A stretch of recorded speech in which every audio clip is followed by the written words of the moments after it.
जब कभी ऐसे अवसर अपने मानव जीवन में मिला करें,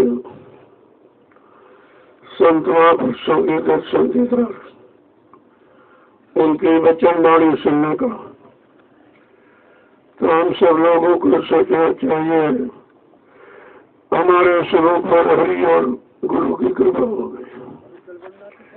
बिना परमात्मा की कृपा के संत महात्मा नहीं मिलते। बगैर संतों की दया के इन जीवात्माओं का उद्धार नहीं होता है। ये दोनों चीजें सत्य है और समय से आपको दोनों चीजें मिली, लेकिन आपने उसकी कदर नहीं किया। अनुरोध तो संत दरबार में किस लिए जाना जाता है और उसे क्या माना जाता है? क्या देने के लिए आते हैं और बिना मांगे दे देते हैं। और जब तक जिस काम के लिए तो काम नहीं पूरा हो जाता है तब तक मानव शरीर से कभी नहीं जाते। अभी उनको कोई रूप बनाना पड़े, कोई स्थिति परिस्थिति बनानी पड़े और होती अभी मजबूरी उनकी होती, क्योंकि जीवन के लिए तो सब कुछ करना पड़ता है। अब जो जीवात्माओं के कल्याण के लिए आया है उसे तो सब कुछ करना पड़ेगा, क्योंकि जीवात्माएं बहुत दिनों से फंसी पड़ी। कितने सतयुग त्रेता द्वापर निकल गए, इन जीवात्माओं को फंसा और इनको कोई अवसर मौका तो मिला नहीं। जो भी सतयुग त्रेता द्वापर में आते जाते रहे, ऋषि मुनि योगी महर्षि और सारी शक्तियां बेचारी, वो बेचारे इस रात से बहुत अलग रहे। रात पर धन दौलत मान सम्मान सामान मिल गया, तब पत्नी बाल बच्चे मिल गए, लेकिन जीवात्मा को जगाने वाली परमात्मा से मिलाने वाली युक्ति नहीं मिली, जिसे दान दान कहते हैं। यह सबसे बड़ा दान है और सबसे बड़ा धन है। यह सर्वोपरि है। जीवात्माओं के धन का दान ये तो सच्ची में किसी ने दिया ही नहीं था। आज सुनाया तो लोगों ने, लेकिन इस तरीके से वादा करके इतनी काल की मैंने जिन जीवात्माओं को नाम से जोड़ा है या इनको नाम दे सतरूप पकड़ाया है, जब तक इन जीवात्माओं को इनके घर नहीं पहुंचा लूंगा मैं समुद्र मंडल से जाने वाला नहीं हूँ। केवल अपनी इच्छा से आते, अपनी इच्छा जाते हूँ। उनको न कोई रहता है न यहाँ से कोई ले जा सकता, अपनी लोग की मर्जी है तो उनकी मर्जी पर निर्भर करता है। इसलिए मित्र मंडल में यह हमारी प्राचीनतम पद्धति है गुरु करने की। गुरु माने जानकार। अब जिस तरह का जानकार आप लोगे, अगर शरीर इंद्रियों के जानकार तो हो जाएंगे आपको, और आत्मा की जानकार कोई संत महात्मा रखे, उनकी तलाश खोज करो मिल जाएगी। जीवन के लिए कहा गया गुरु को खोज करो भाई, बिन गुरुराह कोई नहीं पाई। ऐसे गुरु की खोज तलाश करो जिसने अपनी जीवात्मा को जगा दिया हो, परमात्मा से मिला दिया हो, और दरबार का दरबार हो गया, वो जाने जाने वाला, वो तुम्हारी फरियाद को भी पहुंचा देगा और तुम्हारी जीवात्मा को जगा के परमात्मा से मिला देगा। बाकी ये काम सच्ची में किसी का नहीं है। ऐसा समृत माली भूमंडल पर आया जिसको किसी ने पहचान नहीं पाया, क्योंकि गुरु के अनंत रूप है, गुरु नहीं होता। जैसा काल शक्ति भगवान और कृष्ण की काल शक्ति है। जब ये लंका से जीत के अयोध्या में आए तो प्रवासी मारे खुशी के सब उम्र पड़े दर्शन के लिए। तो काल शक्ति राम ने कितने रूप बनाए, अमित रूप प्रकटे काला यथा योग में सब ही कृपाला। अमित माने को रूप बनाए, जो जिस भाव में बैठा उसको उसी भाव में दिखाई दिया। ये सबसे बड़ी चीज है।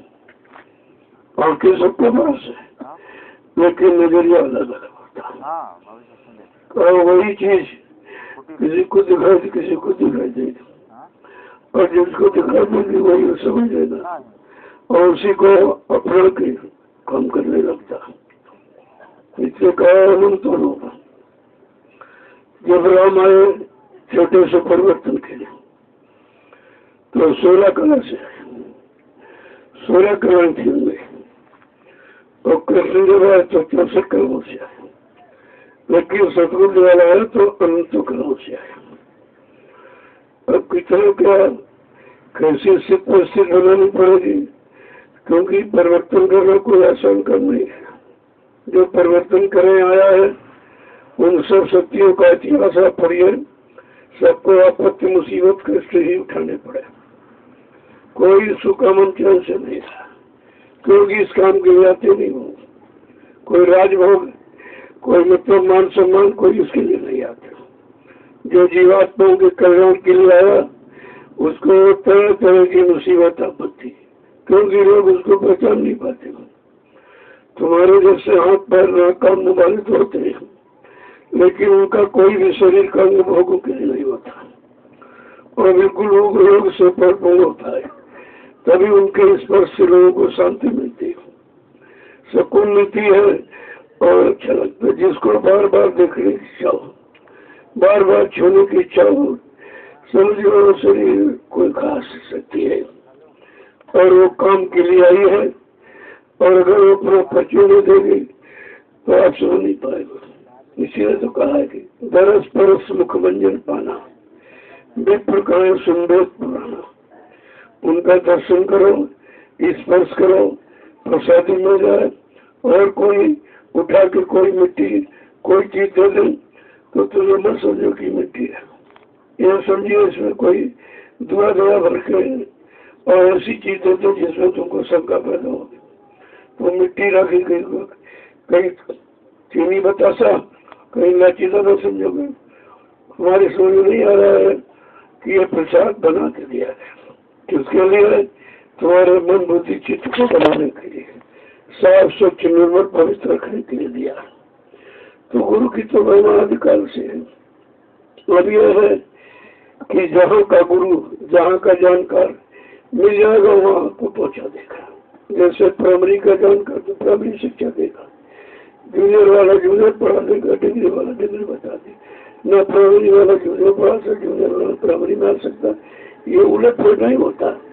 जो जिस शक्ति के लिए आता है और जिस मंडल मुकाम से भेजा जाता है वो जीवों को उसी मुकाम मंडल की तरफ इशारा करेगा। कहा इसके बाद जब जीवात्मा सब तरह से भर जाएंगे, निकलने का कोई रास्ता नहीं होगा, तब का वो नामी महाप्रभु अति कृपा दया करके नामी नाम से आएगा और प्रभु नाम को लाएगा। मगर प्रभु नाम का प्रचार कभी नहीं हो। जब से सृष्टि बनी हरि नाम राम नाम कृष्ण नाम का तो प्रचार हुआ, लेकिन प्रभु के नाम का प्रचार नहीं हुआ। यह है समर्थ मालिक की पहचान। और ये कहा जब अनामी प्रभु धाम से कोई प्रभु नाम लेके आएगा, प्रभु नाम का प्रचार करेगा, प्रभु नाम से जीवात्माओं को जोड़ेगा और अपने प्रभु नाम जहाँ पर बैठा कर इन जीवात्माओं को घर पहुँचाएगा, तब ये जीवात्मा प्रभु धाम पहुँचेगी। और प्रभु धाम पहुँचने के बाद फिर वापस कभी नहीं आएगी। आवागमन वहाँ से खत्म होता। सतलोक से संत आते जाते रहते, सतलोक का आवागमन माना गया है, लेकिन संतों का आना जाना रहता। लेकिन अनामी धाम पहुँच जाने के बाद तो जीवात्माओं का आना जाना खत्म हो जाता है। इसी को जन्म मरण से छुटकारा दिलाना कहते हैं। ऐसे सम्यक मालिक समझ के जिन्होंने जो प्रभु धाम से आए और प्रभु नाम लेके आए और सबको सुनाया, समझाया, बताया, सिखाया और प्रभु नाम से जोड़ा और कहा तुम इसी में बैठ जाओ, मैं तुमको तुम्हारे घर पहुंचा दूं। कुछ नहीं करना, न माला गुजारी, न आँख का नाक बंद करना, केवल कहा तुम विश्वास कर लो और मैंने सागर से निकालने के लिए और तुम सब जीवात्माओं को घर पहुंचाने के लिए मैंने नाम का जहाज, प्रभु नाम का जहाज लगा दिया। तुम केवल विश्वास के साथ इसमें बैठ जाओ, मैं तुम्हारे घर पहुंचा दूं। अब ये विश्वास भी नहीं आप कर पाए। सबसे बड़ी बात तो विश्वास। बिन विश्वास में कोनो सिद्धि, बिना विश्वास के कोई काम सिद्ध नहीं होता है। तो तब यानी विश्वास खत्म हो गया। जब विश्वास चला गया तो शंका समझे में अब चला गया। जहाँ विश्वास खत्म होगा वही विश्वास पैदा होगा और वही शंका संदेह भूल में चला जाता है। तो हमें आपको सब सोचना चाहिए था। इसमें गुरु की महिमा है। इस मृत्यु मुंडन में कोई देवी देवता नहीं, वो तो देवलोक में बैठे। देवी देवता देवलोक में है जो मृत्युलोक के ऊपर है, और उसके ऊपर ब्रह्मा जी का, उसके ऊपर विष्णु भगवान का विष्णुलोक है वहाँ बैठे, और उसके ऊपर शिव जी का शिवलोक वहाँ बैठे, और उसके ऊपर राम का साकेत लोग वहाँ बैठे, और उसके ऊपर कृष्ण का गोलोक वहाँ बैठे। लेकिन यहाँ कोई नहीं, यह मृत्युलोक है। अब यह सब महापुरुषों की जरूरत आवश्यकता पूरी। उन्होंने आह्वान किया, उनको बुलाया और विद्वत उनका सम्मान भोजन दिया और उनसे काम करा के कहा फिर बढ़कर चले जाइए आप। कहने का मतलब ये मृत्युलोक गुरु का है। अब यह गुरु कैसा है, कैसा होना चाहिए, गुरु किसे कहते हैं, गुरु का काम क्या है, तो महापुरुषों ने इशारा करके इशारा बताया कि गुरु बिन मिले मन को धोई,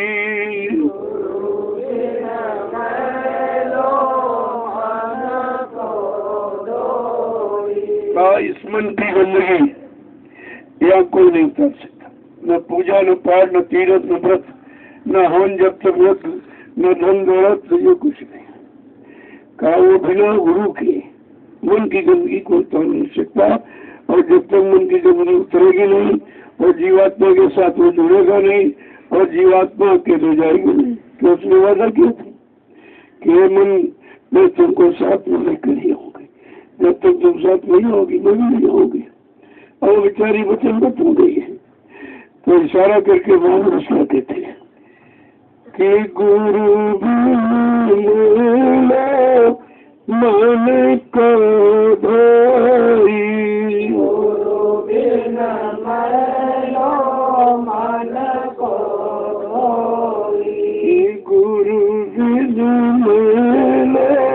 मन को धोई,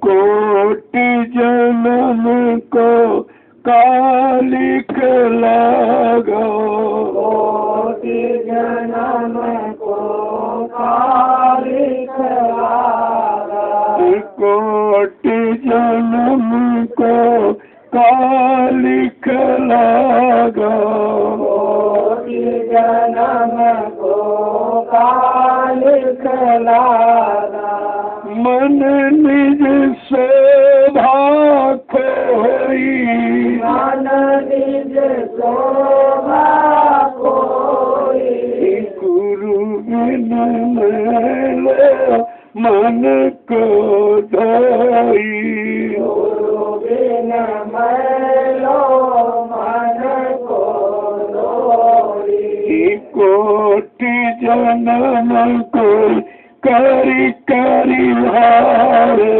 कोटि जन्म को करी करी हारे, कोटि जतन कोई करी करी हारे, कोटि जतन कोई करी करी हारे, कागा हंस न होई, कागा हंस न होई, गुरु बिन मिले मन को धोई, गुरु बिन मिलो मन को धोई, गुरु बिन मिले मन को धोई, गुरु बिन मिलो मन को धोई, पाक संग चलो मन मेरे, पाक संग चलो मन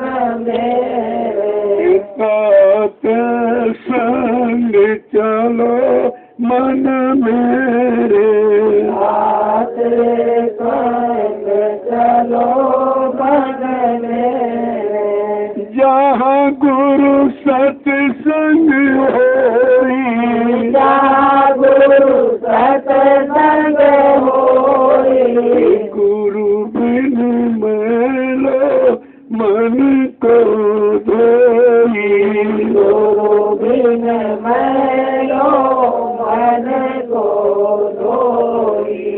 तुम जाके निज राज कमानो, तुम जाके निज राज कमाना, तुम जाके राज कमानो, तुम जाके निज राज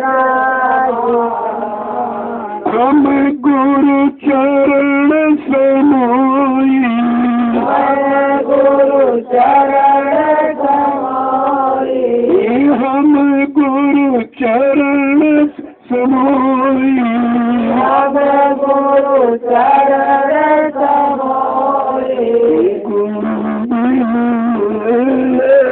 मन को धोई, गुरु बिन मैलो मन को धोई। जन्म जन्म की कालिक लागी, जन्म जन्म क्यों कालिक लागी, मन निज शोभा कोई, मन निज शोभा कोई, गुरु बिन मेरे मन को धोई, गुरु बिन मैलो मन को धोई।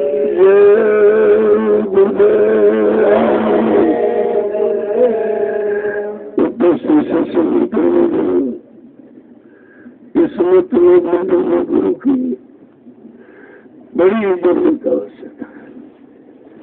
जैसे अच्छे लालन पालन के लिए अच्छे माँ बाप की जरूरत पड़ती है, अच्छी शिक्षा के लिए अच्छे अध्यापक की जरूरत पड़ती है, अच्छे स्वास्थ्य के लिए अच्छे डॉक्टर वैद्यों की जरूरत पड़ती है, और स्वच्छ प्रशासन के लिए अच्छे राजा की जरूरत पड़ती है। ऐसे मानव जीवन को धन्य बनाने के लिए अच्छे गुरु की जरूरत पड़ती है।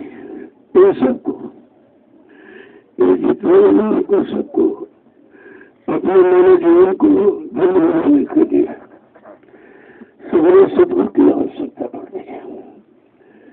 जब ऐसे गुरु मिलेंगे तो काम हो जाएगा, लेकिन तुम पहचान कैसे करो? मेरे पास गुरु की तो पहचान नहीं है। तुम गाड़ी वाल के पास जाते रही, कोई गाड़ी है कि उसको गुरु मान लेते हो, एक लिए कुछ नहीं, वो तो उसकी पहचान से कुछ है। जब जीवात्मा का दिमाग का खुलेगा, अपने सदगुरु की तुमको पक्की पहचान हो जाएगी, और वो भी साधना के द्वारा, पूजा पाठ के द्वारा नहीं, साधना के द्वारा। जब आत्मा में घाट पर बैठ कर नाम की सच्ची कमाई करोगे, 1 घंटे सुबह 1 घंटे शाम को, और मन बुद्धि चित्त को रोक करके, तो ये काम तुम्हारा शुरू हो जाएगा। लेकिन मन को रोकना ये जीव के बस का काम नहीं है। जब ऋषि मुनि योगी मनुष्य ब्रह्मचारी और तारी शक्ति नहीं रोक पाई, सब मारे गए। काल माया ने सबको लूटा, किसी को छोड़ा नहीं। जब सब बेचारे लुट गए तो उनकी पुकार गुहार सुनकर लाख दया कोमल से सुनता, तब संतों के हृदय में दौड़ उठे। उन्होंने अपना शत्रु मंडल छोड़कर इस सम्मित लोक मंडल पर आ गए, जीवों को जगाने के लिए। और जीव जाग जो खड़े थे, जिन्होंने उनको अपना सब कुछ मान लिया और तन सब कुर्बान कर दिया, उनको तो ले गया, बाकी ये छूट गया। और फिर वो जगाने वाले आए, उसके बाद ले जाने वाला आएगा। ले जाने वाला आएगा, वो उसकी पहचान होगी, वो नाम जहाज लेके आएगा। उसी नाम जात पर जीवात्मा सवार। लेकिन सब नहीं बैठेंगे। नाव लगाई शब्द की गुरु ने, चल बैठे कोई सूरवीर बैठेगा। एक काने को 2000 की आरसी, ये नहीं बैठेगा। कोई मित्रागी जो सबसे अलग हो चुका वो तो सवाल हो जाएगा। लेकिन धीरे धीरे जो लोग सदगुरु दया करेंगे तो हम कमजोर जीवों को शक्ति देंगे और इनको देकर फिर इनको भी ले जाएंगे धीरे से। अब ये है जितना जल्दी तुम तैयार हो जाओ।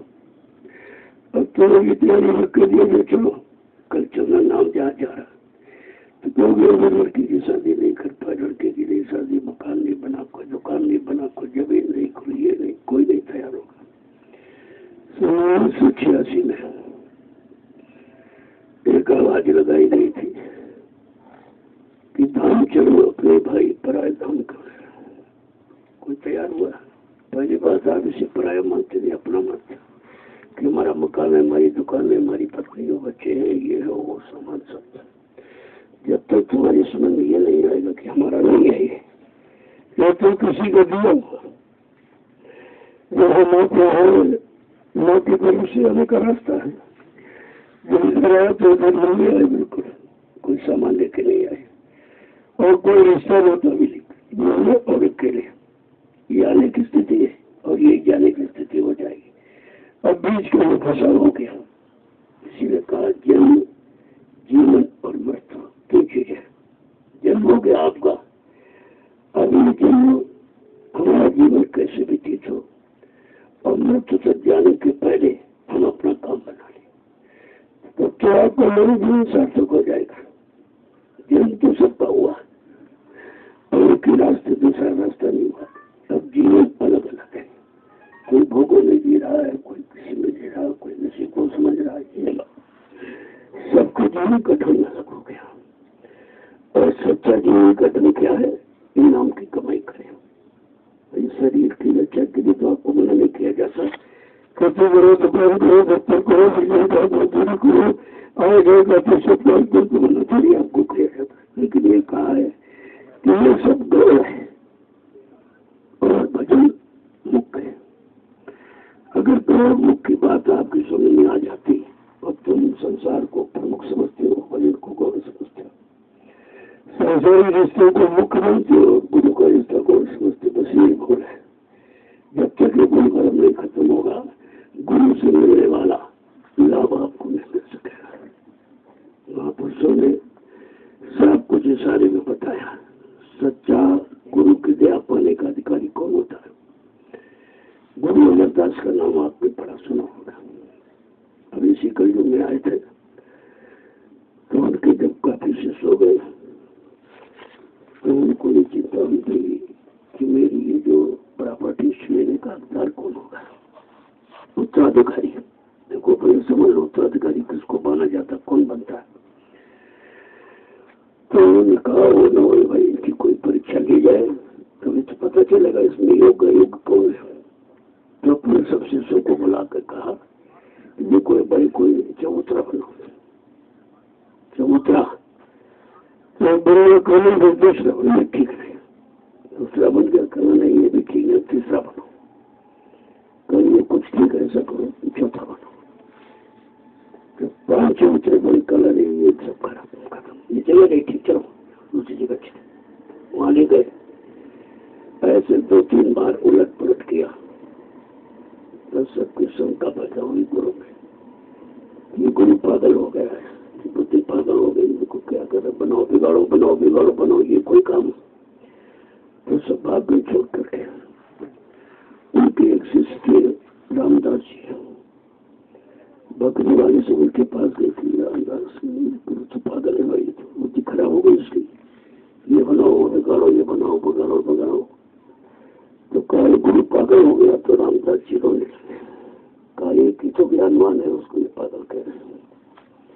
अरे कहा भाई तुम्हें नहीं मालूम, हम तो यही चाहते हैं कि हमसे रोज चबूतरे बनवाए जाए, बिगाड़े जाए, तो सेवा तो मिल रही है। अगर चबूतरा बनाने बिगाड़ने में हमारा काम हो गया तो सरल क्या हो रहा है?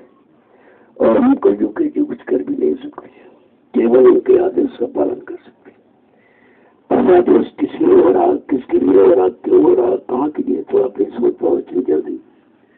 जब सत्संग में आते जाते रहोगे तो तुम्हारी समझ सब आएगा कि गुरु किस काम के लिए आता है। और जब तक अपने शिष्यों की सफाई नहीं कर लेगा तब तक यहाँ से रह नहीं जाएगा। जैसे ये जहाज अगर गंदा कपड़ा कोई गंदगी से लिपटा हुआ तो लोग उसको बैठाने के नहीं जाता, ऐसे वो नाम जहाज है, उस पर गंदे कर्म करने वाले उन जीवों को कभी बैठा नहीं जाता। तो उन्हें उसी गंदगी को साफ करने के लिए आए और कहा कि मैं गंदगी साफ करूंगा। कहा मैं धोबी हूँ, मैं कपड़ा धोता हूँ। तमाम लोग उसी समय बग गए कर रही हो तो धोबी है, धोबी है, खुद कहा मंच से धोबी में धोबी हूँ, धोबी हूँ। तो बाद में कहा मैं वो धोबी कपड़े धोने वाला नहीं, तुम्हारा ये कपड़ा जो गंदा हो गया है शरीर जो जीवात्मा का कपड़ा है, वैसे ये जीवात्मा का कवर है चमड़े का। वो सफेद काला दुई तो रंग है लेकिन है खोली। अगर इस खोल को आप समझ लो तो फिर किसी तरह की झंझट है। अभी चमड़े के खोल को सजाने में कितना समय, कितना पैसा, यानी कितना परिश्रम सब तुम्हारा इसी में जा रहा है। एक दिन जला के राख कर दिया जाएगा। इसकी सजावट एकदम मिट्टी में मिल जाएगी, कुछ नहीं, और जीवन तुम्हारा बेकार चला गया। कहा असली सजावट है चरित्र। अगर चरित्र तुम्हारा अच्छा है तो ये सजावट है, उसकी दुनिया पूजा करती है। घोड़े का भी पूजा नहीं होती। जैसे आपने देखा मंदिर की पूजा होती थी, मूर्ति की होती। मंदिर तुम करोड़ों रुपए बना दो, कोई पूजा नहीं करती। पूजा मतलब मूर्ति की होती है। इस तरह ये मंदिर है, चमड़े का है, और इसमें चेतन जीवात्मा मूर्ति, परमात्मा की मूर्ति जीवात्मा बैठे। जब तक वो मूर्ति रहेगी तब तक लोग इसकी कदर करेंगे, आपसे प्यार मोहब्बत करेंगे, रिश्ता जोड़ेंगे। और जैसे वो मूर्ति निकली से तो इसको लोग बिल्कुल स्वीकार ही नहीं करते। कोई नहीं मानेगा तो हमारे काका हो, पापा हो, ये हो, कुछ नहीं। सब लोग सीधे कहेंगे भाई तो मुर्दा है, मिट्टी मिट्टी। जिसके निकल जाने के बाद शरीर मिट्टी हो जाए वो कितनी अमूलक चीज है। उसकी जीवात्मा अमूलक, उसी अमूलक जीवात्मा के कारण हम सब लोग इस शरीरों की कदर करते हैं, इनसे रिश्ता रखते हैं। और जितनी जीवात्मा निकल जाए सबको नफरत हो जाती है।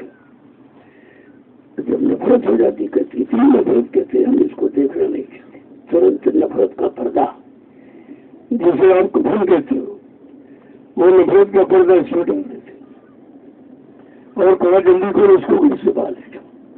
बड़ा डर लगा, डर लग रहा है, डर लगा, ऐसा नहीं कुछ बन जाए, हमारे घर में रह जाए सबको। तुम कितनी नफरत, और ये दिन नफरत सबको तुमसे हुई है।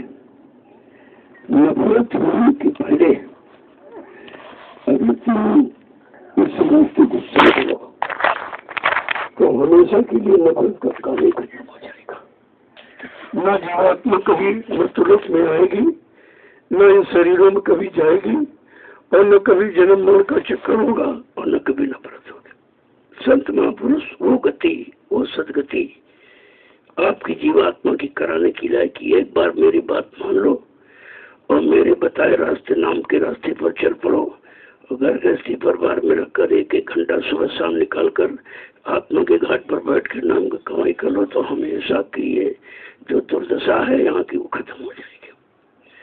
कितना बड़ा काम लेके आए, जो काम सृष्टि में किसी ने किया नहीं है।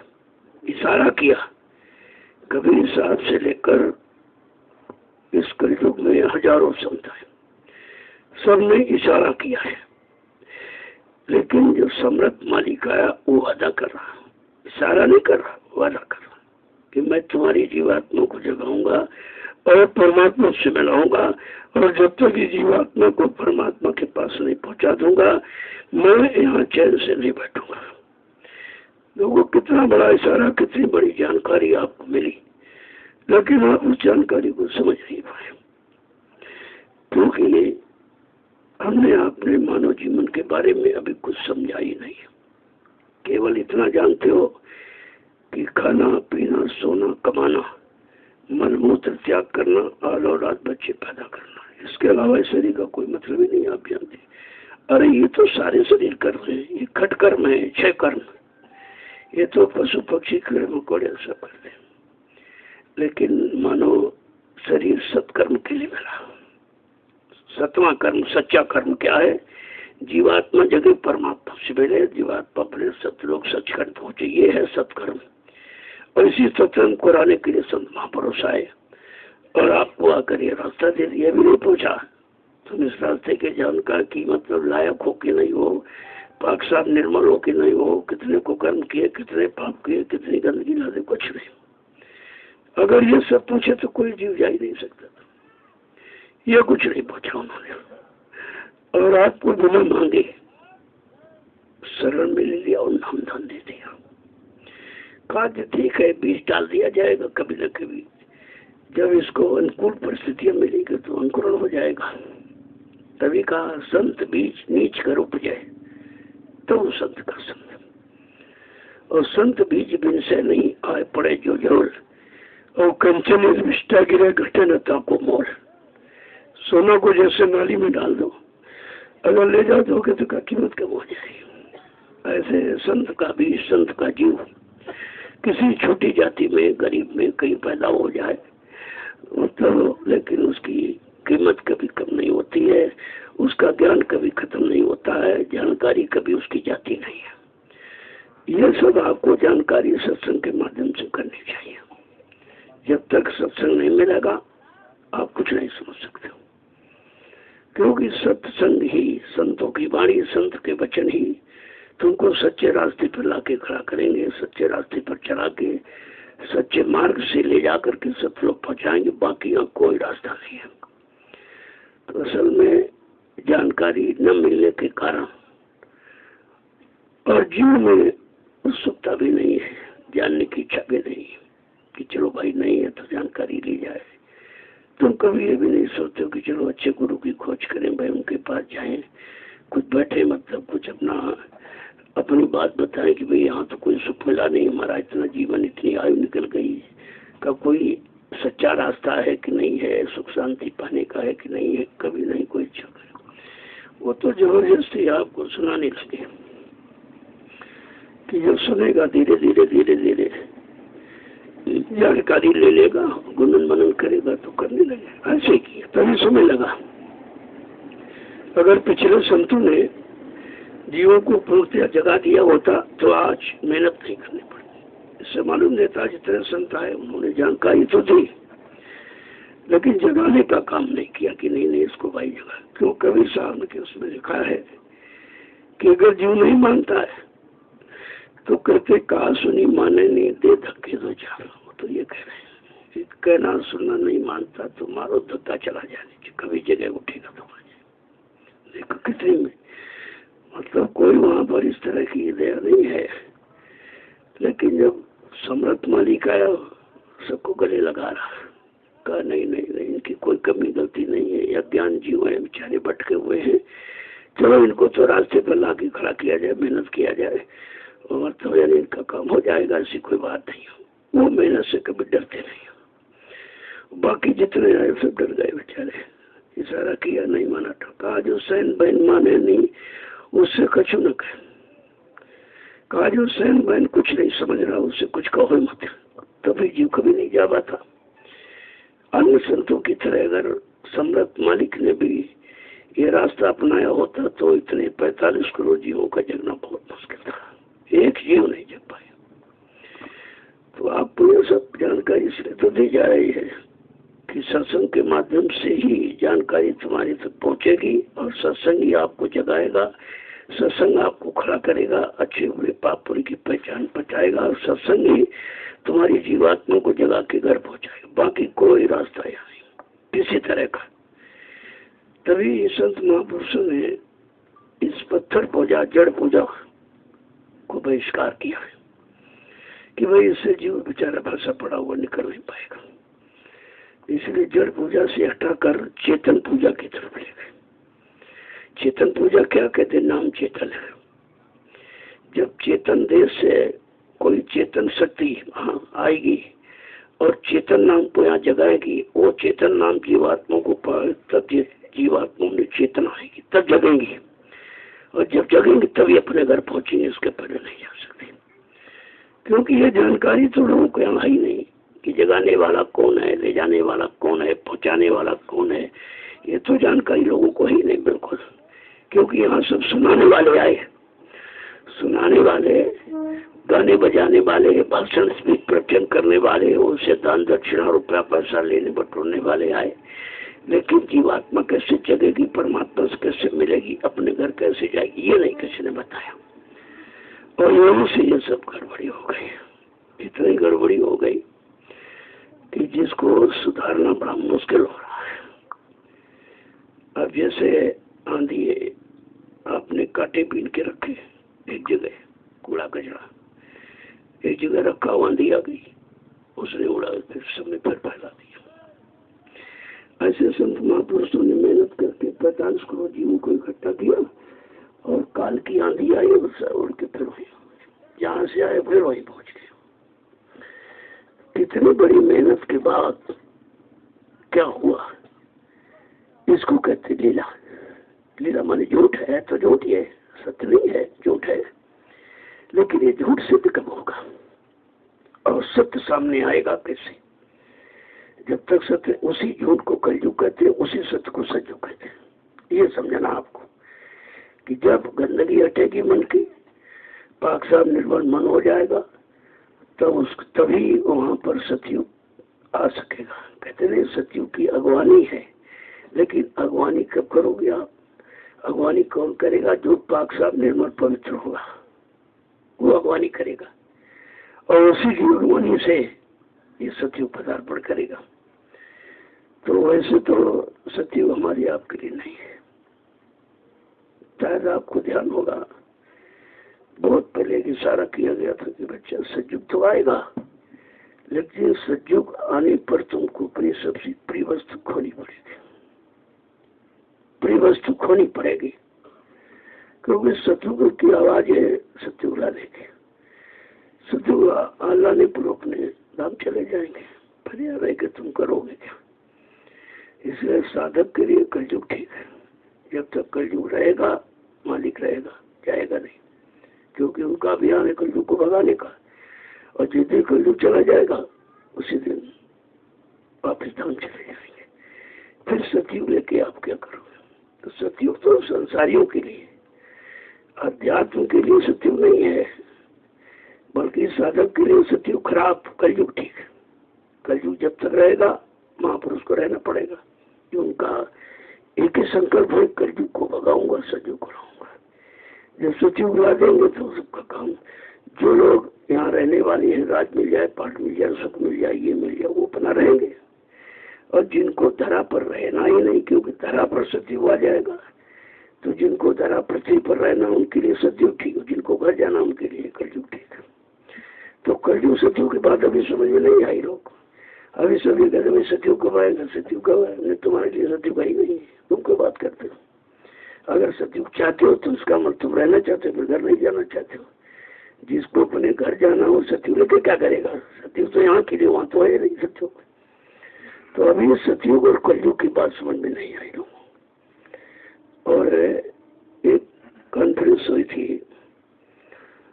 फरीदाबाद में, हरियाणा में, तो उसमें 45 पत्रकार आए। वो तर्क वितर्क करने के लिए कहने लगे कि बाबा जी ये बताइए कि वो क्या तुम्हारे दूरदर्शी में अच्छे लोग हैं? कहा मैंने तो नहीं कहा। मैंने कहा जब तुमको अच्छे लोग कहीं न मिले तो मैंने 1 करोड़ लोग तैयार किए हैं जो तुम्हारे समाज देश की व्यवस्था को बिना तनख्वाह के ठीक कर देंगे। और तनख्वाह मैं इनको अलग से दूंगा।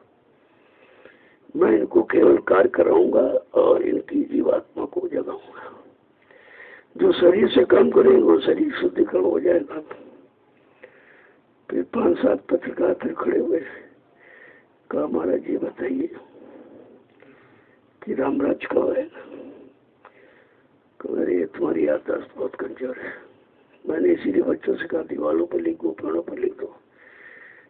पहले तो यूँ तो पढ़ो। मैंने कहा कि मैं पीछे की बात क्यों करूँगा, रामराज तो हो गया। अब रामराज के बाद कृष्ण राज, कृष्ण के राज के बाद कलयुग का राज, कलयुग के बाद सतयुग का नंबर है। लिस्ट पर तो सतयुग है। तुम्हारी याददाश्त मेमोरी बहुत कमजोर है। कहा पहले बोलो। मैंने ये कहा कलयुग में कलयुग जाएगा, कलयुग में सतयुग है। न कलयुग कहीं जाएगा, वो यही रहेगा। जैसे तुम्हारे घर में कोई मेहमान आ जाए, तुम्हारा घर लेके थोड़ी चला जाएगा, 2-4 दिन रहेगा और चला जाएगा। ऐसे कहा मैंने अपनी तपस्या त्याग के बल पर 1000 वर्ष जीवों को सतयुग लाने का मैंने संकल्प लिया है, और जितने जीवों को मैंने नामदान दिया इन सब को पार करूंगा। इसलिए 1000 वर्ष का अगर नामदान दिया, माला नहीं कर दो तो दूसरी बार से, तीसरी बार से, 400 तो 7 जन्म तक पीछा करता। तो कहने का मतलब ये है। फिर वो खैर बैठ गए।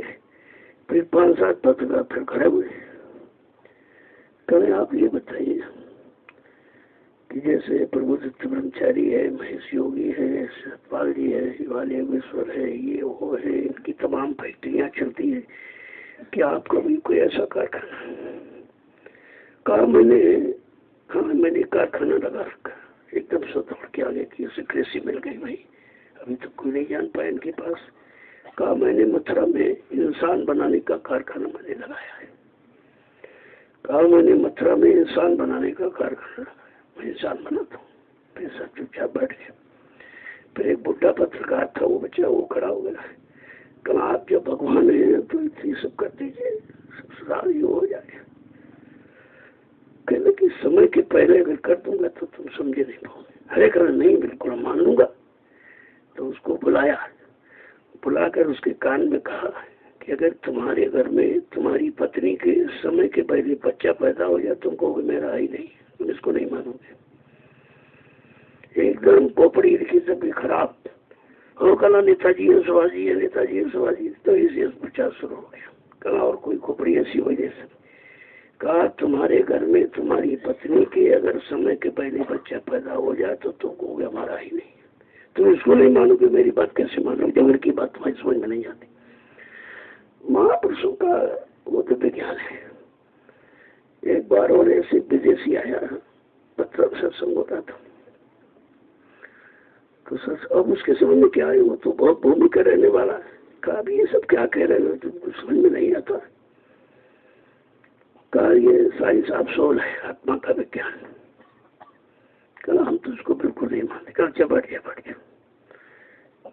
तो कहा कि देखो तुम्हारे घर में एक दिन तुम्हारी पत्नी नाराज हो गई, तुम्हारे दोनों में झगड़ा हुआ। तुम्हारी पत्नी 5-7 चप्पल तुम्हारे मारे थे। एकदम चौंक गया कि हम तो इंग्लैंड में रहते हैं, यहाँ मथुरा में कैसे जाएंगे। तो चुप रहा। बाद में कह रहा कि आप जान कैसे गए। कल यही आत्मज्ञान है जो तुम्हारे यहाँ कहीं नहीं है, भारत में है। कहा ये शायद अंदाज में कह दिया हो आपने। करना और कोई बताइए प्रमाण। तो लकड़ी पड़ी थी, कल उसको उठाइए जरा। कहा कान में लगाओ।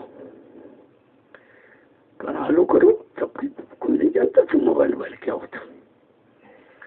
तो उसे कान में लगाया। कल देखो बात करो, तुम्हारी पत्नी फला मार्केट में मार्केटिंग कर रही है। उसने कहा हलो किया। हाँ मैं यहाँ हूँ। तो परसों से लकड़ी तोड़ा। कहा कोई तार वार तो इसमें कुछ लगा नहीं, ये सब कहाँ से क्या हो रहा है। कल बच्चा इसी को कहती है आत्मज्ञान।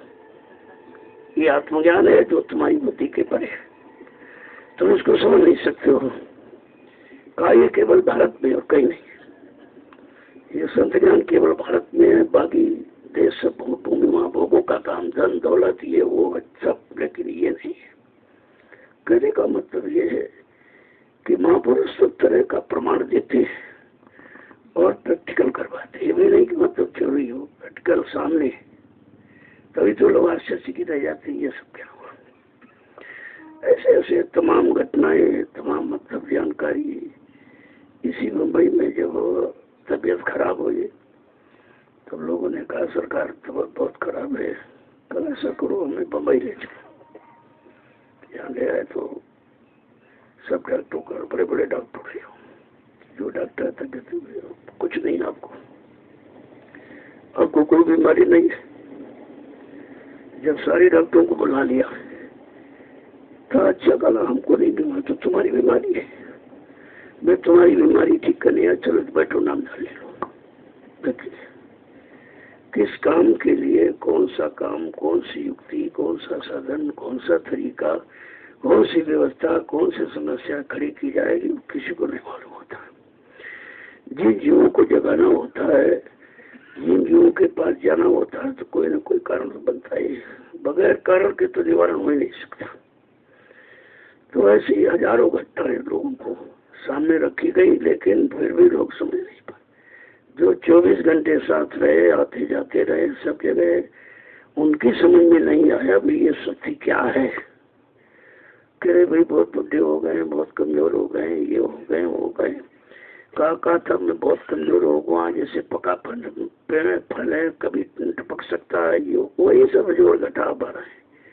लेकिन तुमको ये नहीं मालूम वो शरीर तो बुढ़ा है लेकिन जीवात्मा तो वैसी वैसी है। काम खेल तो जीवात्मा का है, इस शरीर से उस शरीर में, उस शरीर से उस शरीर में। आज तुम क्या पता चलोगे किसके शरीर में कब आगे कहाँ चलेगा। ये सत्संग संतुष्टि प्रदान करता है, शंकाओं का समाधान करता है, भूल भ्रम संदेह को दूर करता है। अगर सत्संग के आप दूर चले जाओगे मन मोटा हो जाएगा, फिर समस्या बढ़ जाएंगे। लगे रहो, ये मत सोचो हमारा काम सबका हो रहा है। अगर जरा सा एहसास कर दिया तुम अभी बर्दाश्त नहीं कर सकते, जरा शक्ति दी जाए, फट से अगर नाराज हो गए तो शराब दे दोगे, खुश हो गए तो आशीर्वाद देने लगोगे, वे सब बांट डालोगे, यहीं पर यही सब बांट दोगे, कुछ नहीं रखोगे। इसलिए कहा ये नाम पूंजी मेरी है, मैंने नाम पूंजी तुमको दी, तुम्हारी नहीं है, तुमको कमाने का अधिकार है। लेकिन जो भी सुबह शाम कमाई करोगी, घंटा, आधा घंटा, 10 मिनट, 15 मिनट, वो मेरे खाते में आएगी, तुम्हारा खाता नहीं रहेगा, ताकि तुम कोई इस तरह का काम न कर सको। क्योंकि ऋषि मुनियों का इतिहास देखा गया, जब ऋषि मुनि थोड़ी बहुत तपस्या किया, कुछ शक्ति मिली तो वो नहीं रोक पाए, तो कलयुग का जीव कहाँ रोक सकता। इसलिए और वही जो नाम की कमाई तुम्हारी जमा हो रही है, वही उधर जीवात्मा जब जाएगी धर्मराज दरबार में, तो जो धर्मराज खाता खोलेगा कि ये बुरा किया, ये बुरा किया, ये सजा दो, ये सजा दो, यहाँ मारो, ये काटो, ये सताओ, तब गुरु तुम्हारी वो कर्म कहानी जो नाम की कमाई की वो भाई पेश करे। कहा देखो ये नाम की कमाई उसने की, तो वहीं पर गुरु तुम्हारे सारे जन्मों के खाते को फाड़ के फेंक देगा। ऐसे काम होता है। जो इतना बड़ा काम करने आया उसको तुम इतनी जल्दी पहचानोगे। अब यह है कहाँ से, कैसे, किससे काम करा दे वो तो बातें रखी, बाकी उनका काम और कोई कर नहीं सकता। जो करने आए हैं, जिनको लाया गया है, उन्हीं से काम कराया जाए। पहले भी कहा तमाम शक्तियों ने जन्म ले लिया है, कुछ स्कूल कॉलेजों में पढ़ रही, कुछ पढ़ के निकल आई, और एक प्लेटफार्म पर जब मैं आवाज लगाऊंगा साहब एक प्लेटफार्म पर आके खड़े हो जाएंगे, फिर मैं उनको अलग अलग काम दूंगा, सबसे काम कराया जाएगा। कहा तुम नौकरी के लिए दौड़ते हो, कहते नौकरी नौकरी, इतना काम होगा तुम कर नहीं पाओगे। काम हुआ कहाँ कोई, जिधर आप नजर डालिए कहीं काम कुछ नहीं, सब विभागों में एकदम कोई काम नहीं। कहा इतना काम दूरदर्शी में होगा तुम कर नहीं सकोगे, सच्चे ईमानदार लोग रहेंगे नहीं, तब तक सब बेईमान हो जाएंगे धन के लालच में, और हमको सच्चे लोगों की जरूरत है। तो एक आया सरकार में MLA का चुनाव लड़ रहा हूँ, आप दया कर दीजिए। अरे कहा भाई गंदगी में क्यों कूद रहा है, इस गंदगी में क्यों कूद रहा है। नहीं मारे कल हमारा बड़ा वर्चस्व है, बड़ी जानकारी है, बहुत लोग हमको चाहते हैं। ये अच्छा अच्छा जा जा जा। अब वो चुनाव लड़ा तो 10 वोटों से हार गया। आए कहा सरकार 10 वोटों से मैं हार गया। अरे कहा तुझे नहीं मालूम कि 10 वोट कम कराने में हमको कितनी ताकत लगानी पड़ी, तुझको हराने में कितनी ताकत लगानी पड़ी। नहीं तू जाता तो भी वो बदनाम कर देता, संगत की जय गुरुदेव वाला या भी नहीं कुछ कर रहा, तुम अकेले क्या कर सकता हूँ। जहाँ 100 कसाई वहाँ एक की क्या बसाई, क्या कर सकता। तब से कहा, आप देखो जय गुरुदेव नाम से चुनाव लड़ोगे तो हार जाओगे, चोरी करोगे तो पकड़ जाओगे, ये धोखा मत करना कभी। आगे व्यवस्था परिवर्तन है, हमको जरूरत पड़ेगी अच्छे लोगों की। और कहा जब हम व्यवस्था बनाएंगे तो लोग तैयार नहीं होंगे, ऐसे आज होते लोग, ऐसे आज कि अब हमको कुछ नहीं चाहिए। क्यों? जो सेवादार होगा जिसको विधायक सांसद करते हो आप, कहा 29 दिन महीने में होते, 29 दिन अगर क्षेत्र में तो पैदल चलेगा, थोड़ी तो साइकिल से आएगा, लेकिन ये गाड़ी घोड़ी बंगला नहीं मिलेगा कुछ। और 5 साल के लिए बच्चों से दूर रखा जाएगा उसको, केवल एक ही सेवा करोगे, देश सेवा, परिवार सेवा नहीं। और तुम्हारे बच्चों की देखभाल राष्ट्रीय कोष से की जाएगी। और पूर्ण शाकाहारी का प्रमाण पत्र, एज का, उम्र का, जाति प्रमाण पत्र, ये प्रमाण पत्र नहीं, चरित्र प्रमाण पत्र खान पान का, ऐसी व्यवस्था होगी। तो कहा कि कोई तैयारी नहीं होगा, कहेंगे भाई हमको, क्योंकि 30 दिन में 29 दिन काम, 1 दिन कागज सबमिट करो, फिर काम ऐसे। और 5 साल तुम्हें बच्चों से पास जाने नहीं दिया जाएगा, मैंने कोई नहीं तैयार होगा। वो तो बंगला और कार और रुपया पैसे के लिए दौड़ रहे हैं, कोई सेवा के लिए थोड़ी दौड़ रहा है। इसीलिए आश्रमों का जगह जगह निर्माण कराया गया, जगह खरीदी गई है, आश्रम बना दीजिए पूरे हिंदुस्तान में।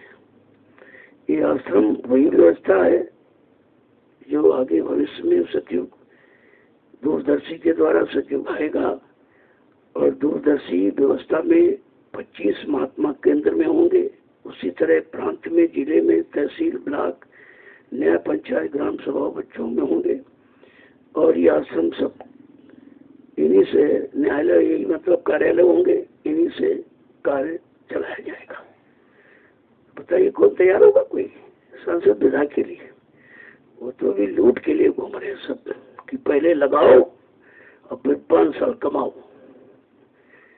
2-3 महीने खर्च कर दिया प्रचार में करोड़ों रुपए, और 5 साल पैदा करेगा। तुम करो सेवा, नहीं करो सेवा। अरे भाई उसने तो ये खरीदी है जब सीट, तो अपने पैसे पूरे करेगा, तुम्हारी सेवा करेगा। और तुम्हें यह मालूम नहीं कि भारत का सिद्धांत है, चुनाव सिद्धांतों की लड़ाई है, यहाँ पैसे की लड़ाई है। जो ज्यादा पैसा खर्च कर दे वही चुनाव जीत जाता है सिद्धांतों की लड़ाई। और जब सिद्धांत खत्म ही हो गए, कोई सिद्धांत ही नहीं रहा है, तब तो अलमदुल्ला दरबार में की बात है भाई, ठीक है कब तक चलेगी, कल जब तक चलेगी तब तक सही। ये सब संदेश आपको जब 2003 का काफिला निकला, उस काफिले में सब जगह शोर मचाया गया। पहली बात 1986 25 दिसंबर 86-87 का काफिला, जो 16 प्रांतों में, उधर आसाम है, उड़ीसा है, ये सब। तो पूरे काफिले में 3 महीने लगातार एक ही बात इशारा किया गया कि बच्चा एक राजा था, राजा बड़ा धार्मिक था, जब वो मर गया तो उसके बच्चे को राज सौंप दिया गया। वो थोड़ा ठीक नहीं था, जैसे गद्दी पर बैठा तो सूखा पड़ गया, इतना सूखा पड़ गया कि सारी प्रजा त्राहिमाम करने लगी और पशु पक्षी मरने लगे पानी के बगैर। तो मंत्री ने कहा, राजन कि आपके राज्य में बड़ा अनैतिक हो रहा है, क्योंकि कानून है हिंदुस्तान में, जहाँ स्वराज प्री प्रजा दुखारी सो न पवस नरक अधिकारी। जिसके राज में अगर प्रजा दुखी है वो राजा सीधे नरक में जाएगा। अब वो प्रजा का मतलब चाहे देश का प्रधानमंत्री हो, राष्ट्रपति हो, प्रदेश का मुख्यमंत्री हो, जिले का डीएम हो, तहसील का तहसीलदार, ब्लॉक का अध्यक्ष हो, या गांव का प्रधान हो, घर का मालिक हो, एक ही नियम है सब। जिसके आश्रित इतने लोग रह रहे हैं, अगर वो तकलीफ, मुसीबत, आपत्ति में है तो वो नरक में जाएगा। एक सिद्धांत है ये शब्द का। तो कहा, राजन बड़ा करो, क्या करें मंत्री जल्दी बताओ। कल ऐसा करो, एक ब्राह्मण को बुलाओ और भगवान नाम का जाप शुरू करो। ठीक है भाई। अब किसी को क्या मालूम ब्राह्मण कौन होता है? तो एक गंगा स्नान किया रहे थे, जनेऊ पहने, टीका चंदन लगाया कर बस मिल गया, यही है। कहा चलो तुमको राजा ने बुलाया। बेचारा घबरा गया, राजा ने बुलाया? कहना नहीं, चिंता मत करो, राजा ने तुमको से बुलाया, तुमको प्रभु नाम का जाप करना है और राजा मुमा का इनाम देगा तुमको। और चलते ब्राह्मण देवता चलते पड़े बेचारे। तो अभी वो ये सोच रहे हैं कि मैंने तो किसी भगवान को देखा नहीं है, कौन सच्चा कौन झूठा है। अब वो इसी चक्कर पड़ गए कि अगर राम का नाम को तो कृष्ण भगवान नाराज होंगे, मेरा नाम क्यों नहीं देता। अगर कृष्ण का नाम लूंगा तो शंकर जी नाराज होंगे कि मेरा नाम भाई क्यों नहीं ले रहा है। शंकर जी का नाम जो वो तो हनुमान नाराज हो जाएंगे, हनुमान जी पर देवी देवता नाराज हो जाएंगे। बेचारा बड़ा चिंता में पड़ गया क्योंकि उसने तो किसी को देखा नहीं था। अब धीरे धीरे धीरे धीरे उसके अंदर से यही निकल रहा, क्या जाप करूं क्या ना करूं, क्या जाप करूं क्या ना करूं। जब 2 महीने हो गए तो राजा ने कहा मंत्री 2 महीने एक ब्राह्मण भगवान नाम का जाप करा, सुधार कुछ नहीं हो रहा भाई। कैसा करो राजा, दूसरा ब्राह्मण बैठा था और दूसरा ढूंढ के ले आए। तो उसे कहा चलो तुमको भगवान नाम का जाप करना। राजा ने बुलाया और एक ब्राह्मण जाप कर रहा है। कहा चलो भाई देखेंगे वो क्या कर रहा है। जब दूसरा वाला आया उसने देखा कि ये क्या कर रहा, क्या जाप करूं क्या ना करूं, क्या जाप करूं, ये सही होगा तभी तो उसको मना नहीं किया जा रहा। दूसरा बेचारा कह रहा भाई जो ये करे सो मैं करूँ, जो ये करे सो मैं करूँ। अब 2 ब्राह्मण बैठे हैं जाप, लेकिन भगवान का नाम किसी में नहीं है, तो लाभ किससे होगा। जब 4 महीने बीत गए तो राजा ने कहा मंत्री 4 महीने हो गए, 2 ब्राह्मण भगवान नाम का जाप कर रहे हैं, उसका भी कुछ सुधार नहीं हो रहा। क्या करा जल्दी करो। महाराज तीसरा ब्राह्मण लाए बैठा और तीसरा लाया गया, वो दोनों से कुछ होशियार था।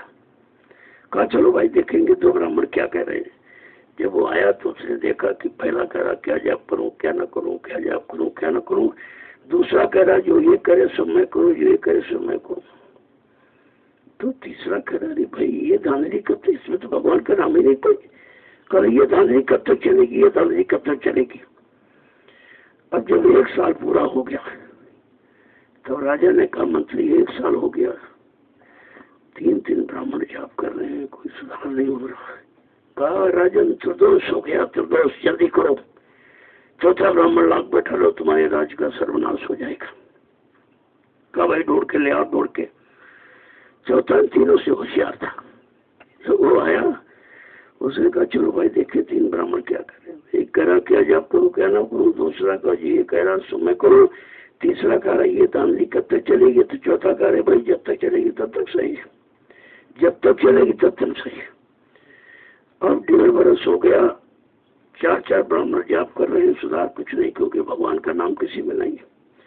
तो राजा ने कहा मंत्री चलो चल के देखा जाए कि मतलब 1.5 बरस हो गया और 4 ब्राह्मण जाप कर रहे हैं, कोई सुधार नहीं हो रहा। जब उन चारों ने सोचा कि राजा आज खुद ही आ रहे हैं, अब इनाम मिलेगा, तो राजा को देखकर बड़ी जोर से चिल्लाने लगे क्या जाप करूं क्या ना करूं, ये करे सो मैं करूं, ये धांधली कब तक चलेगी, जब तक चलेगी तब तक सही। तो राजा ने कहा बदमाशों अभी तक चली लेकिन अब नहीं चलेगी। कहने का मतलब ये था जब महाराजा अपनी सचिव व्यवस्था को लेकर आएंगे तब ये धांधली खत्म होगी, इसके पहले कोई खत्म नहीं कर सकता। एक से बढ़ बढ़ के एक कह रहा एक ठेका खुलाएंगे शराब, दूसरा कह 4 खुलाएंगे, एक कह रहा एक टैक्स लगाएंगे, कल हम 20 टैक्स लगाएंगे, कल एक तरह महंगाई, कल हम 20 तरह महंगाई। सब ये तो लगा हुआ क्या करूँ जो करूँ सो मैं करूँ, यही हो रहा है। पूरी राजनीतिक व्यवस्था को खोलकर महापुरुषों ने कह दिया और सोच किसी ने नहीं पाया। इशारा है इसीलिए कहा गया है संत वचन अटपटे, झटपट लखे न कोई, और जो झटपट कर लखे तो झटपट दर्शन हुए। अगर समझ में आ गया कि वो साधु संत की उल्टी बाणी और भर से कम्बल भीगे पानी, समझ में आए किसी की वो कैसी उल्टी बाणी। बात सत्य है, कम्बल इसमें कम ताकत कम्बल होता है, वो बहुत जल्दी गुस्सा एकदम बरस पड़ता, लोगों पर टूट पड़ता है एकदम क्रोध में आकर के। बात तो उन्होंने सही, बरसे कम्बल भीगे पानी। जो पानीदार है जिसमें कुछ शक्ति ताकत भरी वो बर्दाश्त कर लेता है, वो अपनी अच्छी सच्ची सुंदर वाणी से सबको पसंद कर देता है। तो महात्माओं का इशारा तो है, लेकिन इशारा बगैर सत्संग के आपके समझ में कुछ नहीं आया। इशारा भी समझदार के लिए होता है। तो मानव जीवन का सच्चा अर्थ जब ही समझ में आएगा जब मानव जीवन के जानकार संत महात्मा फकीर मिलने आएंगे, उन्हीं को मालूम है। तभी कहा था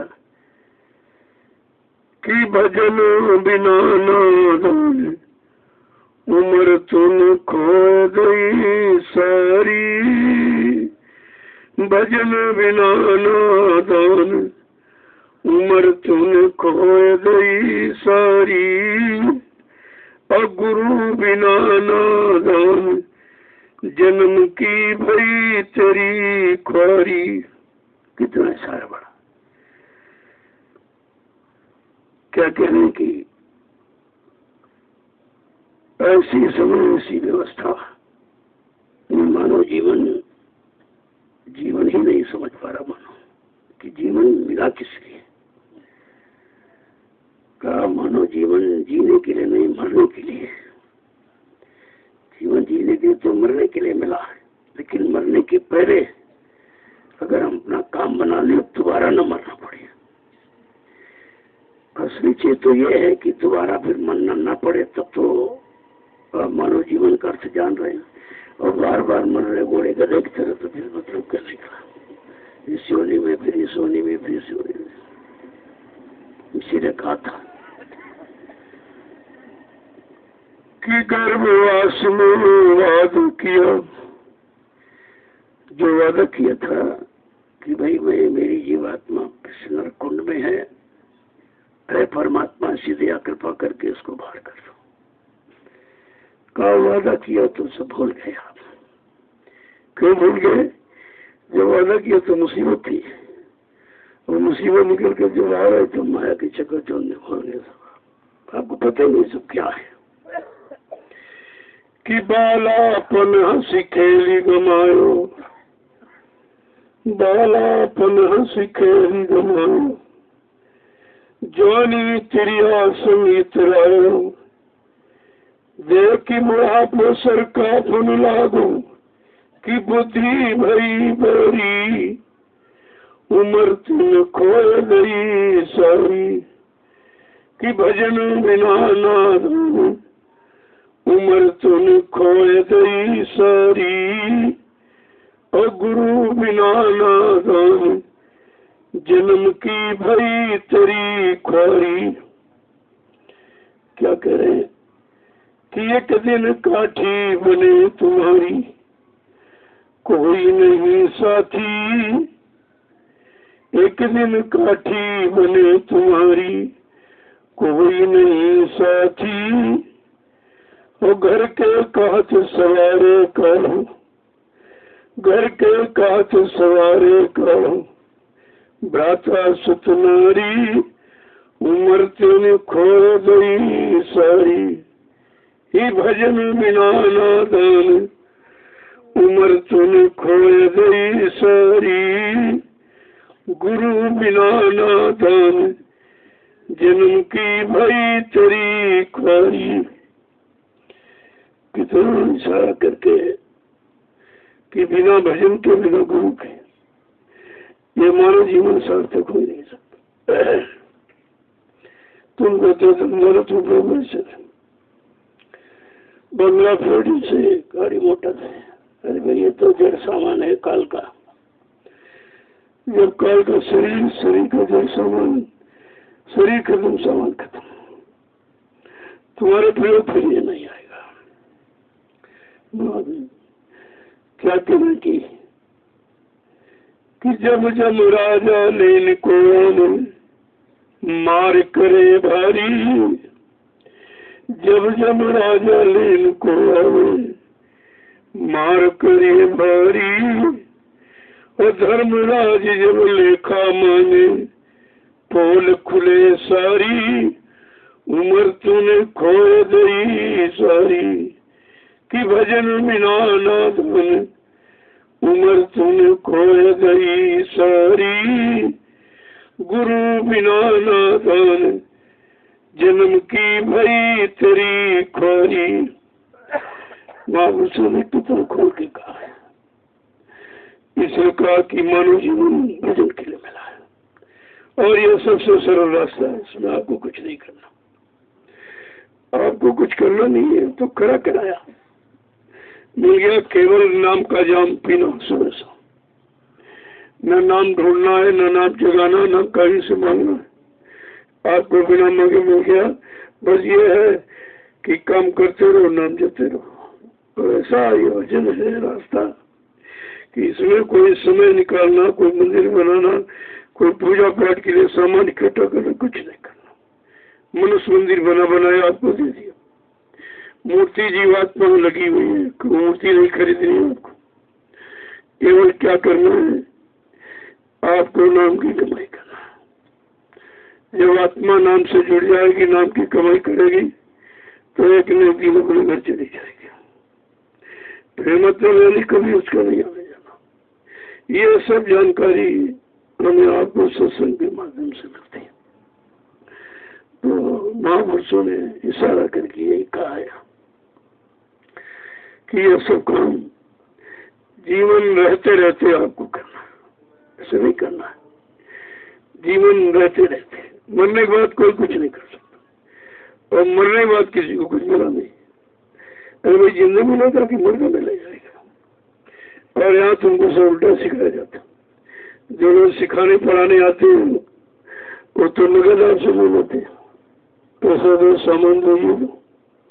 उनसे कहो भाई हमको पुण्य कब मिलेगी?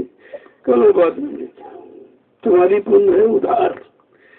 और ये नहीं बताया कब मिलेगी, कहाँ मिलेगी, तुम किस जन्म में होगे, किस योनि में, हम किस योनि में होंगे, भाई कैसे ऐसे मतलब वाली महीने में पता नहीं चला। कहने का मतलब ये जब तक संत महापुरुष नहीं मिलेंगे, सच्चाई तो आप यहाँ समझ नहीं सकते। काल ने ऐसा झूठ का मसाला बना दिया है कि सत्य को दिखाई नहीं देगी कि सत्य क्या कैसे कहते। तो जीवन का असली राज रहस्य भजन। हम सबको देखो एक इशारा हुआ था 1987 जब पूर्णिमा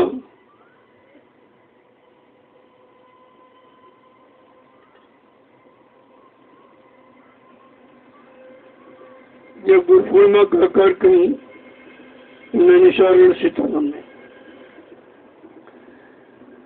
और वो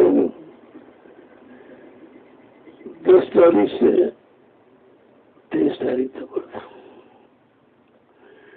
13 दिन के थे। उसी समय का था जितना समय आगे आ रहा इसको भजन वर्ग समझ के व्यतीत करना, समय खराब। कहा जाओ सुबह से सामूहिक भजन करो, जगह जगह सामूहिक मदरसे, आध्यात्मिक विद्यालय खोल दो, और करीब लो तो अपने बाल बच्चों को बैठा के करो। लेकिन सामूहिक भजन आप प्रारंभ कर दीजिए, तुम्हारे लिए अच्छा होगा। थोड़े दिन तो लोगों ने चलाया, ये चाटकार थे, उन्होंने सोचा बाबा जी ने तो हमारा सब धंधे खत्म कर दिया, और भक्ता प्रवक्ता सब खत्म हो गए, अब ये कमा के कौन लाएगा, कौन हमको देगा। तो आदेश को खत्म कर दिया। फिर अध्यक्ष मंत्री बनाने शुरू किया, वक्ता प्रवक्ता बनाने शुरू किए जगह जगह। तो उन्होंने तुम सेवा, ये सेवा ले आओ, तुम सेवा ले आओ, सेवा ले आओ, और 60% हमको दो, 40% तुम खा जाओ। वो काम खत्म हुआ, अभियान, ये अभियान चल गया, और आज भी वो चल रहा है। जो अभियान ये चलाते हो मेरे कार्यक्रम कभी नहीं आएगा, उनको डर लगता है। जो गुनाहों से रहती रहती पास नाती करती है, उनको इस बात का भय है। तो इशारा एक किया गया था कि जय गुरुदेव समय के सतगुरु, और समय से किया इशारा है, धर्म प्रेमियों जग जाओ, इसमें कल्याण तुम्हारा है। गांव नगर के धर्म प्रेमियों, इस सिद्धांत को अपनाना, प्रेम भाव से संगठित होकर सुमिरन ध्यान भजन करना। खुदा कहो भगवान कहो, ये दिल का भाव तुम्हारा है। धर्म प्रेमियों जग जाओ, हरि भजन में लग जाओ, इसमें कल्याण तुम्हारा। कितनी बड़ी चीज आपकी। बड़े भाग्य मानुष तन पावा, सुर दुर्लभ सदग्रंथन गावा। मदिरा मांस में फंस करके ये मानो जन्म बिगाड़ा है। और हरि भजन में लग जाओ, इसमें कल्याण तुम्हारा है। जय गुरुदेव समय के सतगुरु, समय से किया इशारा है। सब हरि भजन में लग जाओ, इसमें कल्याण तुम्हारा है।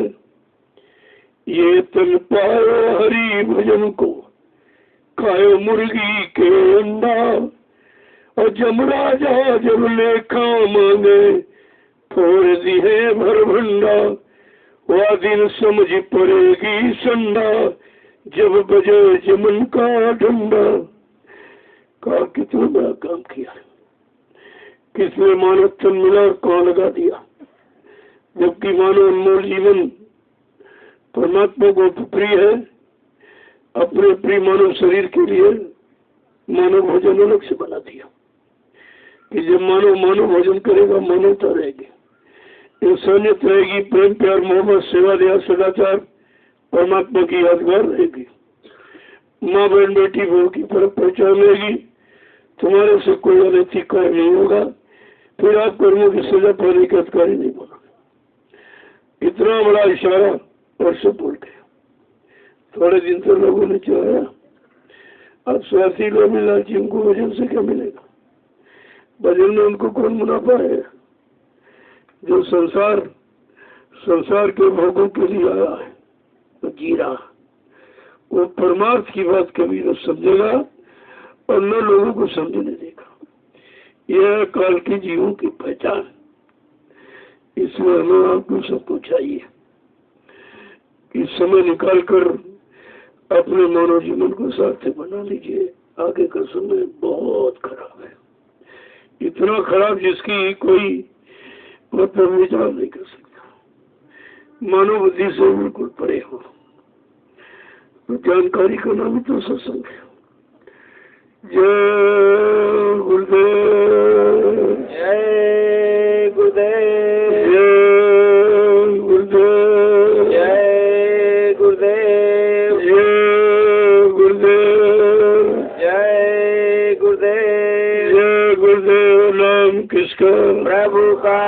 जय गुरुदेव नाम किसका, प्रभु का। जय गुरुदेव नाम किसका, प्रभु का। प्रभु का प्यारा नाम। जय गुरुदेव। सब लोग खड़े हो जाओ। खड़े हो जाने का मतलब भजन के लिए खड़े हो जाओ।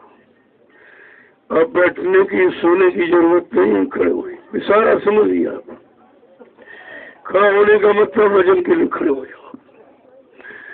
और करने लोगों ने कुदरत माफ नहीं करेगा। और बताया जा रहा है इसमें आपको और माफी नहीं मिलेगी। वो तो न बताया जाए न सुना के तो मालूम नहीं था।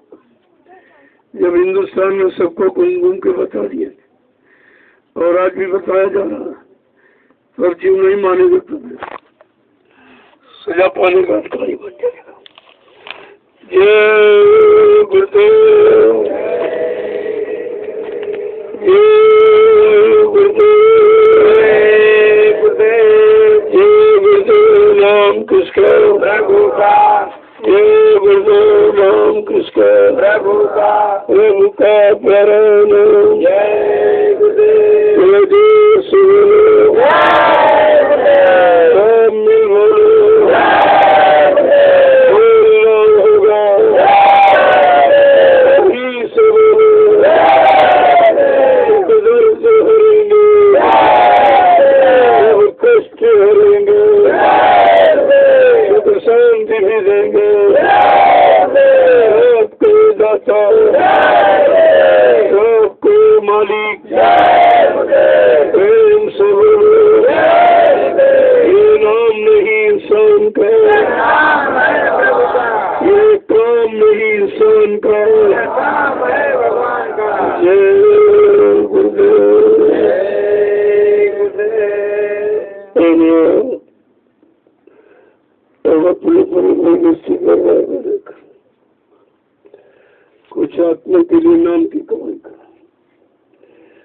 शरीर के लिए नाम कमाई और आत्मा के लिए नाम की कमाई।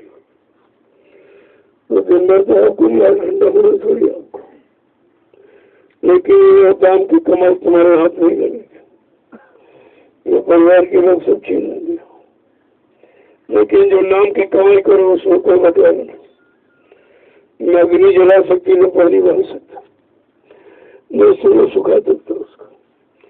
ऐसा अमूल्य नहीं है, इसे चोर चुरा नहीं सकता है, कोई छीन नहीं सकता, परिवार के लोग हिस्सा बटवा नहीं सकते। ऐसे नाम की अमूल्य कमाई का इशारा किया गया। अब सब लोग इसी में लग जाओ, जो मासिक सत्संग करते हैं उसमें जरूर। दया वही मिलेगी जहाँ आदेश, दया वही मिलेगी जिसका आत्मा के घाट पर। दया और दुआ अलग अलग, दुआ का घाट ये है, दया का घाट, और दोनों चीजें आपको समझा दी गई। और हमेशा सत्संग के लिए घूम प्रयास रखा करो। जितना ज्यादा समय सत्संग के लिए दोगे उतनी जल्दी आपको सफलता मिलेगी। वैसे 2018 चैत तक चलेगा। अपने हिंदी नहीं से तो अंग्रेजों का है ये, देखिए 2018 चैत से तो यानी खत्म हो जाएगा, चैत से नया साल प्रारंभ हो जाएगा। तब तक आपको संभल के रहना है, न सोचो कि 18 खत्म हो गया। और ये जो विशेष जोरदारी थी उसकी कम हो गई रफ्तार, और ये निर्विघ्न उत्तम यानी कार्यक्रम को समापन किया गया।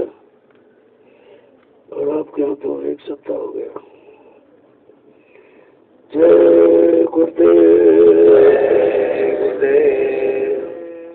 कभी से बड़ी विराम हो रही है कि कभी ऐसा मौका मिलेगा तो आपका दर्शन करूंगा।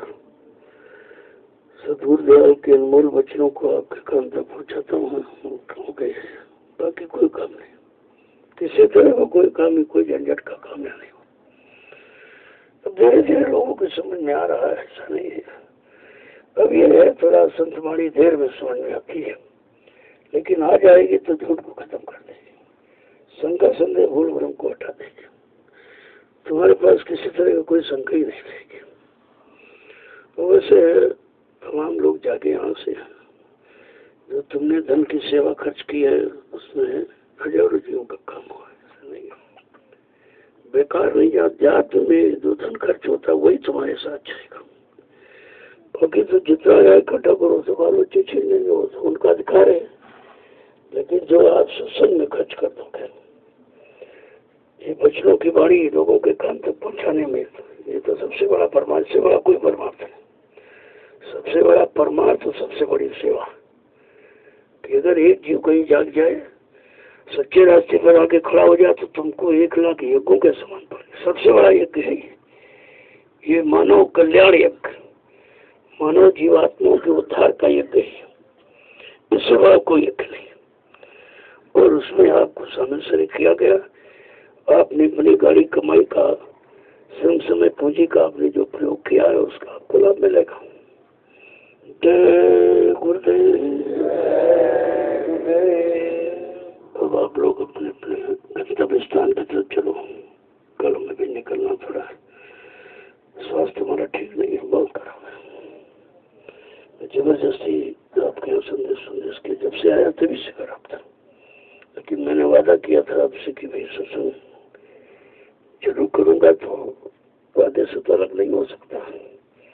तो आपको पूरा संदेश मिला है, और ये है इन बच्चों को आप संभाल कर रखिए।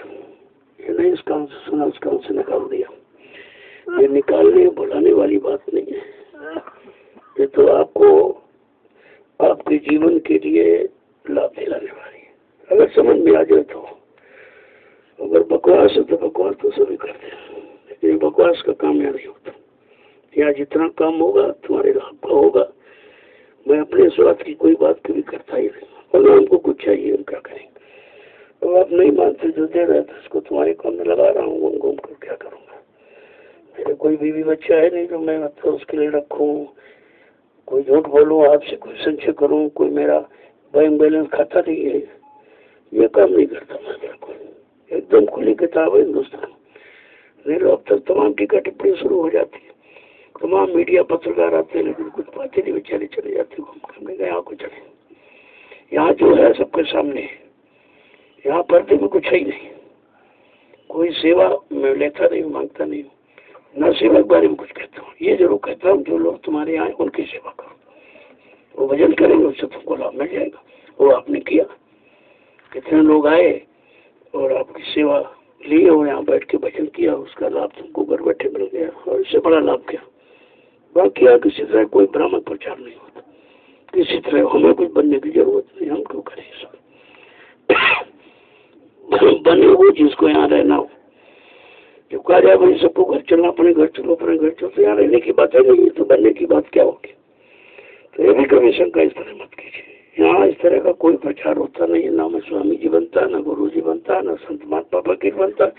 अरे हमें से बनने की क्या जरूरत है।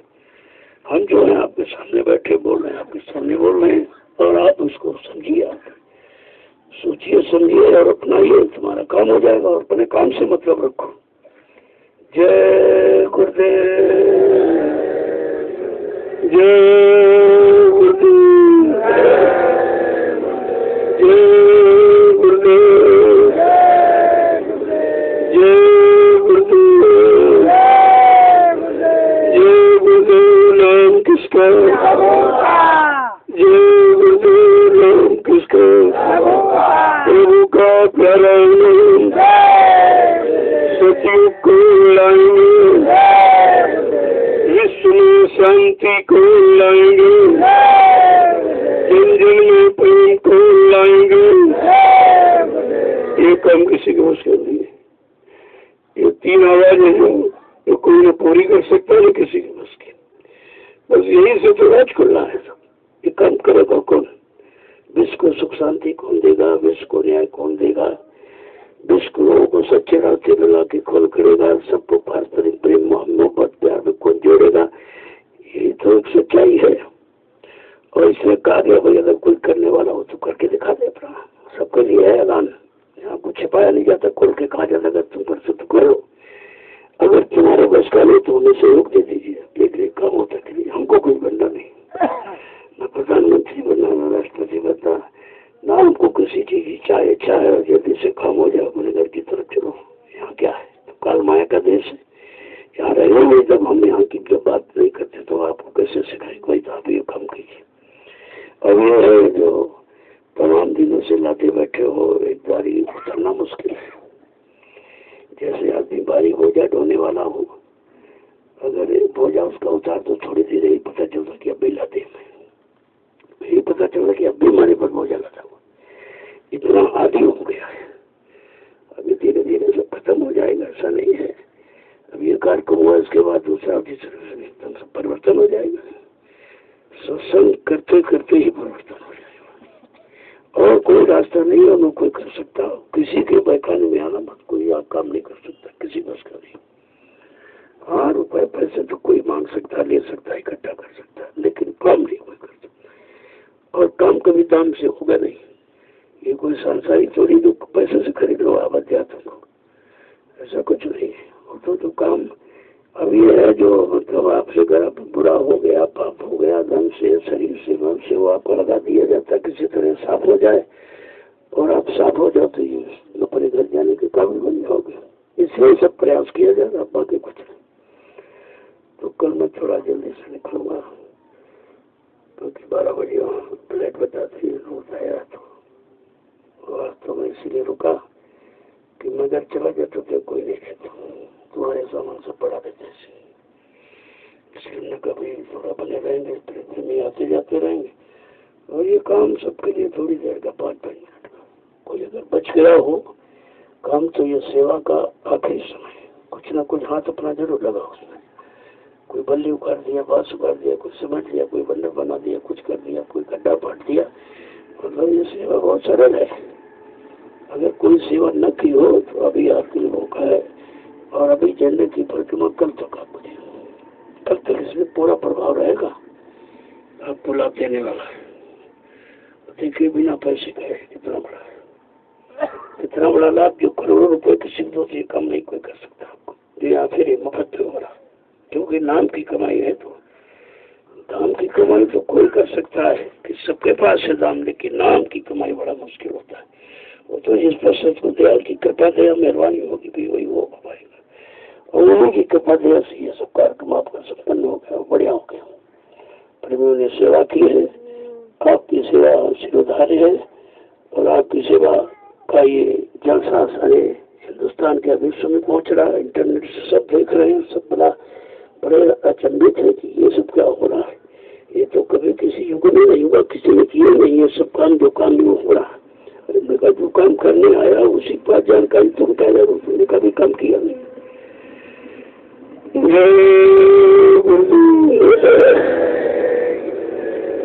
और आप सब लोग चलिए, मैं भी थोड़ा विश्राम करूँ क्योंकि शरीर बहुत थका हुआ है। तो ये 3 महीने से ही खराब उसी में स्थिति में कार्यक्रम कर रहा हूँ। कार्यक्रम लगे हुए बहुत पहले से, अभी लगे हुए। अभी अप्रैल तक तो कोई कार्यक्रम खाली नहीं है, रोज ही रोज दौड़ा है। आप सोचिए, जब आप एक हफ्ते में कितना थक गए हो, परेशान हो गए हो, यहाँ तो 6 बरस में यही हो रहा। आपके यहाँ ऐसे लखनऊ में हो जाएगा, उसके बाद जहाँ जाओ वहाँ इसी तरह भीड़ और भीड़े ज्यादा, और ये मिलना इनसे मिलना, उनके सुनना इनके सुनना। अगर 4 आदमी तुमको सुनाए तो तुम थक जाओगे। यहाँ लाखों आदमी रोज सुनाते हैं, सुनता हूँ उनकी वही परेशानियों को भी धीरे से। चलो भाई, कोई ना कोई गुरु महाराज की दया हो जाए, भाई आप लोग ये कर लो तो सबका काम हो जाएगा। काम गुरु की दया से होगा, कोई नहीं कर सकता। जय गुरुदेव।